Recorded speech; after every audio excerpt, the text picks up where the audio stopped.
The right sequence for doing yogic exercises are: first you should perform all the Sukshma Ayama. Why Sukshma Ayama? Because your body has got a lot of joints and each joint shall be taken care of, and therefore we perform Sukshma Ayama starting from head. The first joint is your neck, so you do neck exercises. After that, shoulder exercises, elbow exercises, lower back exercises, then your knee exercises, your ankle exercises, your finger exercises shall be done so that your body is prepared for doing yoga. And after that, second sequence you should take up is standing exercises. All the exercises which you are supposed to do standing, you shall complete them first.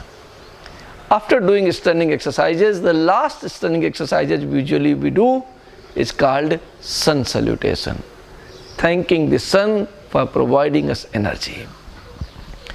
And after you have completed this, second sequence you can do sitting exercises, Padmasana, Siddhasana, Vajrasana, and all those asanas which you are supposed to do by sitting.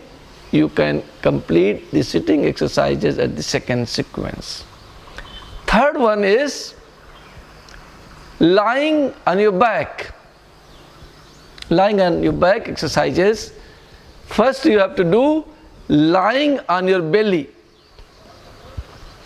And after completion of lying on your belly exercises, you must try to complete the exercises based on lying on your back.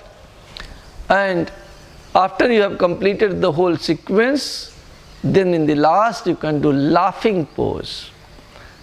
And after laughing pose, you can do Savasana. After completion of Savasana, you can come back again to the sitting positions and prepare yourself for prayer, for thanking the God and for thanking all the divine which provides us energy. And with that prayer, you can complete the sequence of your yoga session. On our website, you already have 1 hour yoga session, very suitably planned, and videos are there. You can watch them and you can perform them by yourself. There is another advanced yoga session which is for about 1 hour 50 minutes. That also you can download in case you have been doing yoga for last 2-3 years. Then you can try them. But in case yoga you are doing for the first time, then please try with the 1 hour yoga sessions. They are soft exercises. You can easily do them, make your body flexible, and then you can try advanced yoga. Thank you so much.